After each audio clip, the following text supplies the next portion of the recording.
तुम्ही पाहत आहात MCN न्यूज मराठी। बुलढाणा जिल्ह्याच्या नांदुरा शहरातील ज्येष्ठ नागरिकांची तब्बल 2 कोटी रुपयांची डिजिटल अरेस्टच्या माध्यमातून फसवणूक केल्याप्रकरणी बुलढाणा सायबर पोलिसांनी आतापर्यंत तिघांना अटक केली आहे। आरोपींकडून मिळालेल्या माहितीच्या आधारे फसवणुकीची रक्कम शोधण्याचे प्रयत्न सुरू आहेत। अहिल्यानगर येथून 3 ऑगस्ट रोजी शुभम नांगल याला ताब्यात घेतल्यानंतर मिळालेल्या माहितीच्या आधारे पोलिसांनी 13 ऑगस्ट रोजी मुंबई ठाणे परिसरात कारवाई केली। पाळत ठेवून धनराज उर्फ रॉबिन विष्णाराम विष्णोई 21 वर्ष जोधपूर आणि मुनाफ शेख अनवर शेख वय 23 वर्ष अहिल्यानगर यांना 5 लाख रुपयांचा चेक वटवताना रंगेहात पकडण्यात आलं। सायबर पोलिसांनी NCCRP पोर्टलद्वारे सुमारे 31 लाख रुपये, शुभम नांगलच्या गोल्ड लोन खात्यातील 14 लाख रुपये तसेच चेकद्वारे काढण्यात येणारे 5 लाख रुपये रोखले आहेत। याशिवाय मोबाईलसह सुमारे 1.27 लाखांचा मुद्देमाल जप्त करण्यात आला असून MRM पोर्टलद्वारे 1.50 लाख रुपये गोठवण्यात आले आहेत। अशा प्रकारे एकूण 52.77 लाख रुपयांची रक्कम व मुद्देमाल सुरक्षित करण्यात आला आहे। फसवणुकीतील 2 कोटी रुपये परत मिळवण्यासाठी पोलिसांचे प्रयत्न सुरू असून या रॅकेटचे सेंट्रल कमांड राजस्थानमध्ये असल्याचे तपासात समोर आले। दरम्यान सायबर फसवणूक झाल्यास नागरिकांनी वेळ न दवडता NCCRP पोर्टल किंवा 1930 या हेल्पलाईनवर तातडीने तक्रार करावी असे आवाहन सायबर पोलिसांनी केले आहे। MCN न्यूज मराठीकरिता रवींद्र शिरस्कार, बुलढाणा।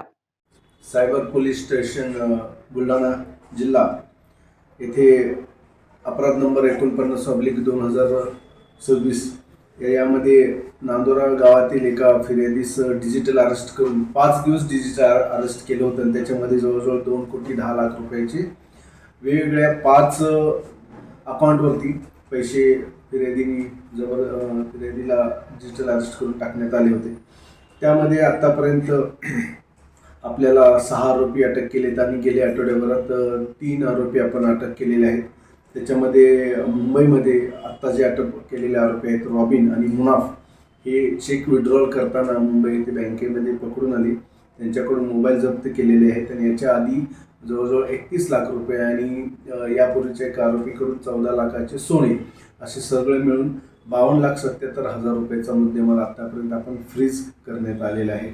सदर तपासादरम्यान माननीय पोलीस अधीक्षक श्री निलेशजी तांबे, माननीय ॲडिशनल SP श्री गायकवाड साहेब आणि माझी सायबरची सर्व टीम, प्रशांत गावडे असतील, राजदीप वानखेडे असतील, विकी खरात असतील, ESI शकील खान असेल, राहुल इंगळे, कैलास ठोंबरे यांनी अतिशय अथक मेहनत परिश्रम घेऊन आतापर्यंत बाहेरील राज्यातील आरोपी आणलेले आहेत।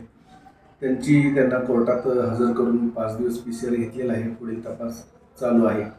आरोपींची संख्या वाढण्याची शक्यता आहे का? आरोपींची संख्या 100% वाढण्याची शक्यता आहे। आतापर्यंत आपण 2 अकाउंट मधील आरोपी अटक करण्यात यशस्वी झालो। 3 अकाउंटमधले आरोपी अजून भरपूर मिळण्याची शक्यता जास्त आहे।